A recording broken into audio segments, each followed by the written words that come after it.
Good morning, all of you. In our last class, we were discussing the various classes that are present in the collection package. Today, we shall discuss the next set of classes, the linked hash set class. So, the linked hash set class, as the name suggests, it extends from the hash set. So, which means it includes all the functionalities that are present in the hash set class. And no new members are added of its own in the hash set, linked hash set class. So the generic class declaration will be class linked hash set followed by the type of objects that it is holding. So E specifies the type of object that this linked hash set will hold. So its constructors are same as the ones that are present in the hash set. So linked hash set um, maintains a linked list of entries that are present in the set, and the order in which the elements are added will be maintained. So this allows us to have an insertion order, and when we iterate over it, the insertion order we can obtain. So when we cycle through all the elements over the linked hash set using the iterator, the elements will be returned to us in the order in which we have inserted them. So if strings are there in the linked hash set, then we can use toString method also to extract it.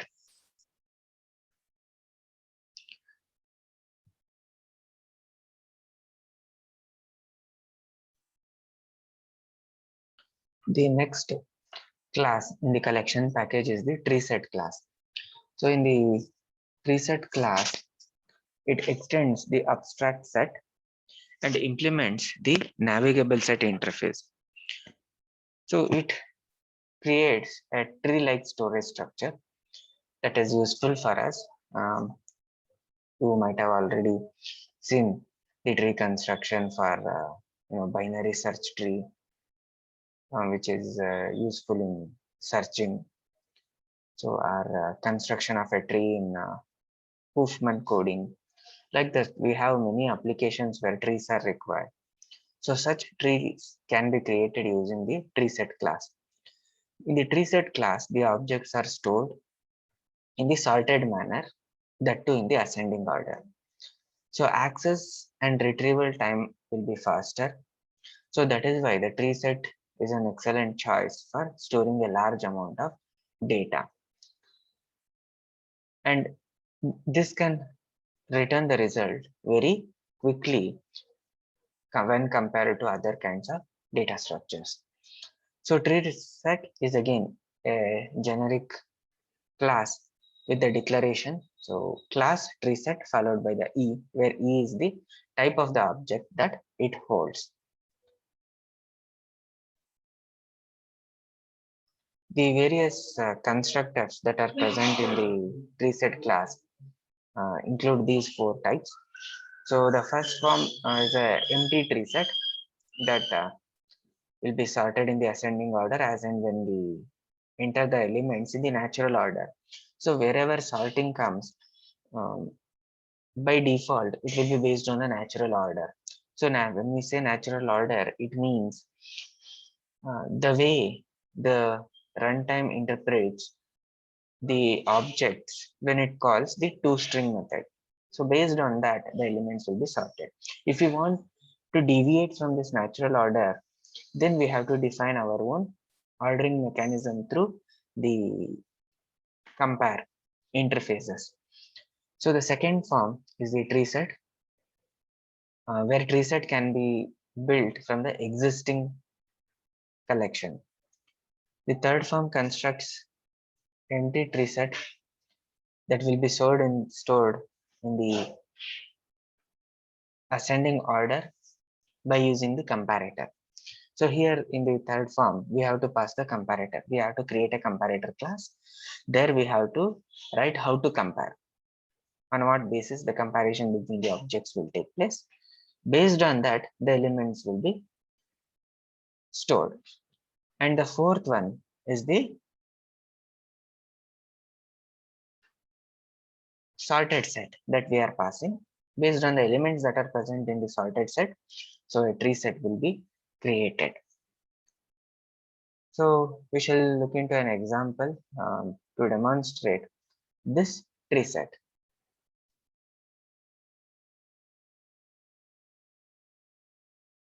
So look at this particular example. So we'll have import the utility package as usual. We have to do for using the classes and interface that are present in this particular utility package. So then we will declare the tree set. So here tree set of strings we are constructing. So string is a data type that we have to pass within these angular braces for all the generic collections. So this angular braces indicates that it is a generic type, and whatever data type we want, we can specify. The new string, new tree set string. Then we will keep on adding the elements using the add method. So we can use any methods that are already present in the collection base class. So one such method is the add. So add method will add C, A, B followed by E, F and D. So if you remember, this is not in the sorted order. Then once it is added to tree set, so we'll print the tree set. So look at the execution output.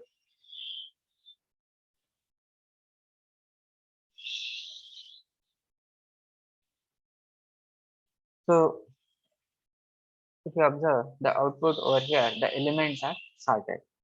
So tree set stores the element in a tree format automatically in the sorted order. So as we give the strings, so it is in the sorted order. So if we want it to be in integers, then we can specify the integer as the data type, and both the sides we have to change it. Then we will give the integer values. So let us give these values 20, 25, 15, 10, 30 followed by 5. So we have passed the integer values. So when we print them, then also everything will be in sorted order. So you can see the output 5, 10, 15, 20 and 25. So the other methods can also be called. So one such method is the subset method. So this particular tree set implements the navigable set interface. So in the navigable set interface, so we can utilize it to extract few elements of the tree set. For example, subset. So here what we can do is in the next statement, we can extract the part of this subset just like this. So ts dot, you can call subset, then we have to pass the uh, elements.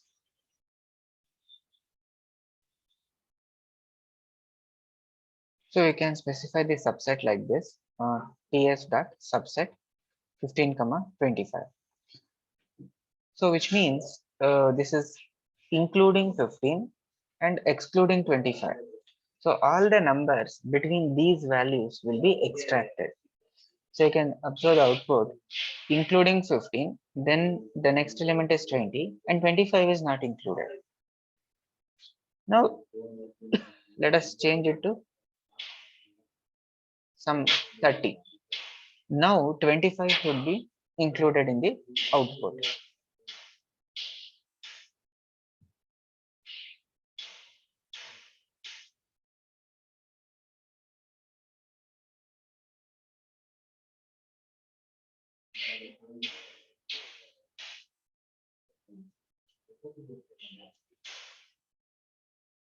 So here the subset is a method of navigable set to retrieve the elements, so we can utilize it. So we can see now 15 is present, 20 is present, and 25 is present.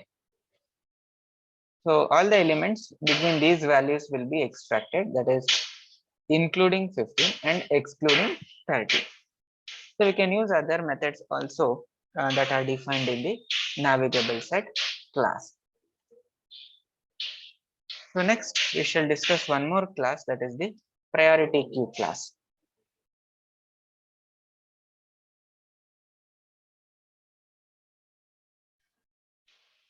So the priority queue class, it extends the abstract queue and also implement the queue interface.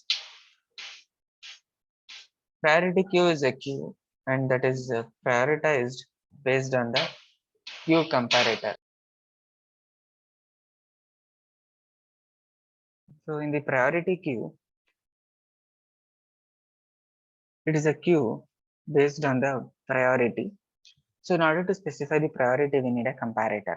So in the comparator, we will specify how to compare the elements. So this priority queue is a generic class. So the declaration like this. So class priority queue of E. Priority queues are dynamic and growing as and when we keep on adding the elements. So there will be no size constraint. So we can add any element, any number of elements as and when required. So priority queues can be created through 6 constructors. So first one is an empty queue, but here its starting capacity will be 11. Once we add 11 elements, then the 12th one can be added by increasing the memory, and that increase of the memory will be done automatically. Now the second one is the constructor to build a queue with the specified initial capacity. So we can specify the initial capacity. Even though we specify initial capacity, we can increase it later. Then the third one is a one where we will specify both the capacity and the comparator. So this comparator is useful for prioritizing the queue. So that priority can be in ascending order or descending order. And the remaining 3 constructors where we can create a priority queue of an existing collection by passing it. Then we can create one priority queue using another priority queue as a parameter. Then we can specify the priority queue using the sorted set. So if no comparator is specified when we create a priority queue, then the default comparator will be depending on the data type that is being stored. So default comparator will order the queue in the ascending order. Thus, the head of the queue will have the smallest value. So this is a queue, but as and when we keep on adding the elements, so the smallest value will be in the first. We can also specify the custom comparator. So if we want a different ordering scheme, if we are creating a priority queue of student objects or person objects or a node object, if we are dealing with graph application, then we can define a different ordering scheme. So we can specify a comparator and then that can be specified in declaring the priority queue by calling its comparator method. So the natural ordering is used for invoking a queue. If it is the null value will.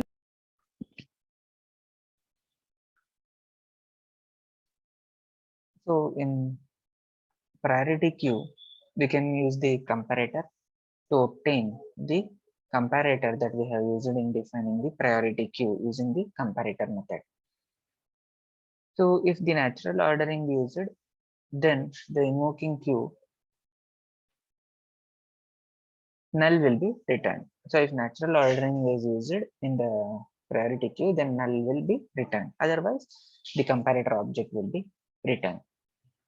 Here, although we iterate over the priority queue using the iterator, here the order of the iterator is still undefined. So in order to properly iterate over all the elements or to extract the elements, so we must use the appropriate methods that are defined in the queue interface. So two such methods is the offer method. So offer method inserts an element into the queue if possible, otherwise it will return false. Then the poll method, so it will try to uh, remove a method, remove an object from the queue.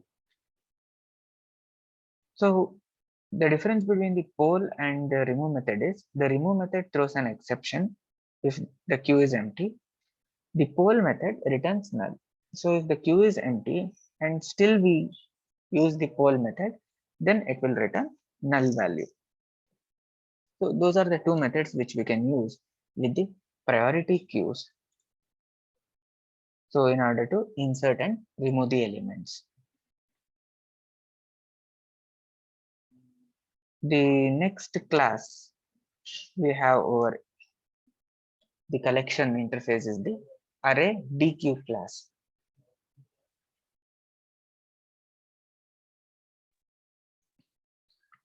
In the array DQ class, it extends the abstract collection and implements the DQ interface. It has no methods of its own. So all the methods that are present in the abstract collection, the same will be utilized in the array DQ class. So array DQ, it creates a dynamic array with no restrictions on the capacity. So we have one more class, that is the DQ interface. So we studied this DQ interface also in the earlier classes. So in DQ interface, it supports the implementation, but there will be a restriction on the capacity. But in array DQ, it doesn't have the restriction. So array DQ is a generic class. So with the declaration. So array DQ has three constructors. So one is the default constructor, that is empty. Its starting capacity will be 16. The second constructor, that is the DQ, which is built with the initial capacity. And the third constructor is creates a DQ that is initialized with the elements that are present in the collection, which we pass as a parameter. So the capacity of a DQ will grow as and when we keep on adding the elements, and that will be handled by the runtime itself. So let us look at one sample program on this particular class.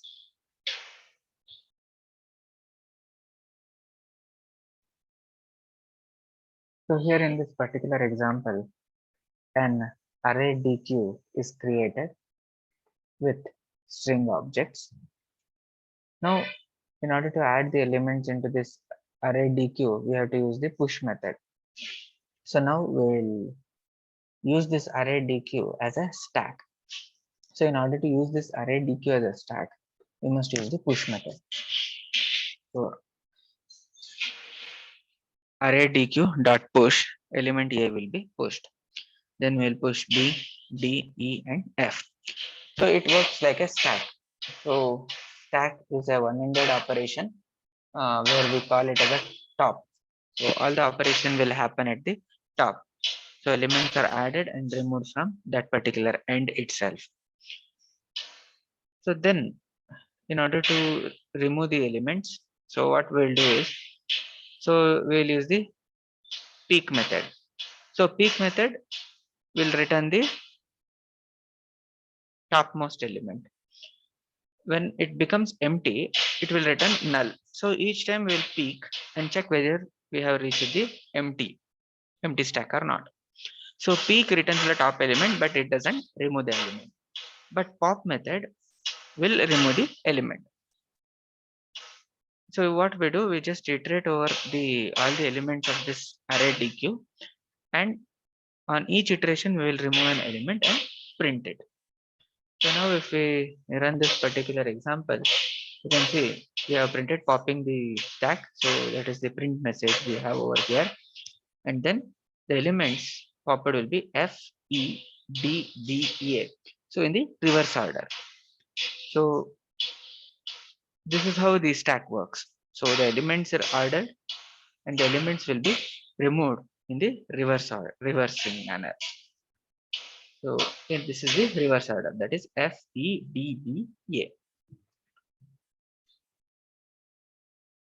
So this is how array DQ can be used as a stack. The next and the last class that is present in the collection interface is the enum set class. So enum set class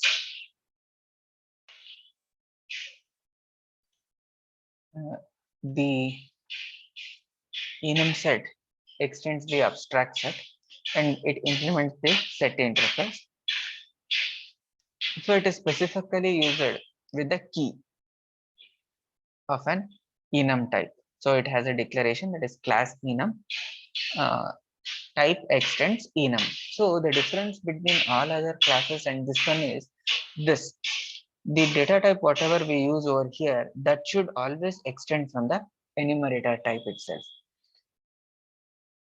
So, and that is the requirement. So the data type should extend from enum. So enum set does not have constructors.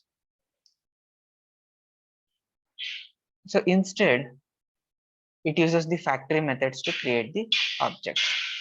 So all the methods in this enum set are capable of throwing the null pointer exception, whereas the copy of and range methods are present, which will throw the illegal argument exception. So the various constructors which we can specify is through the built-in factory methods. Okay, so those built-in factory methods will be like this.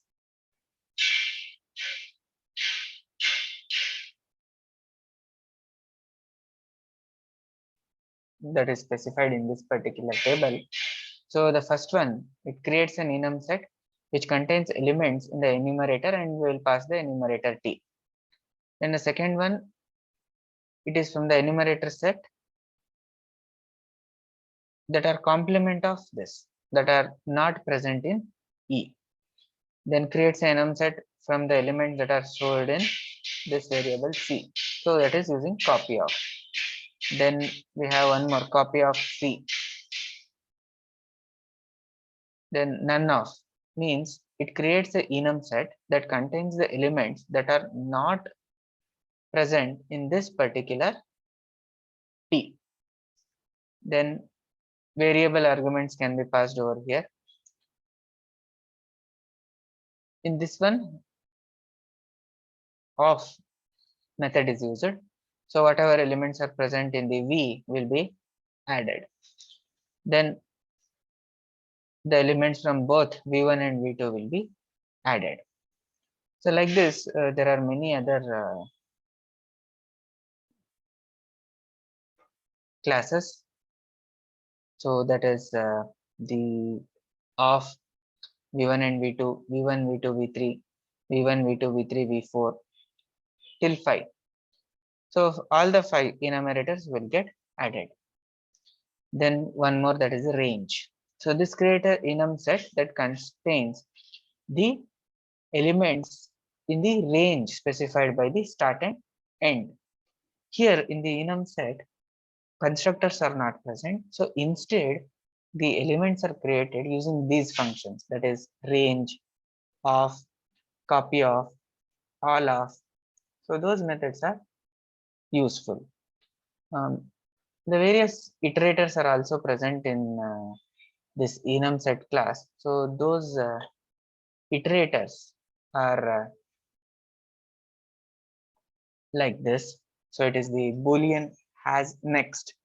So this has next method returns true if more elements are present in the enumeration for iteration purpose.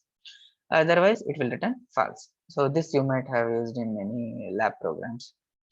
Next, E next returns the next element that is present in the enumerator set. So if no elements are there, then it will throw a exception. remove. Remove method removes the current element from the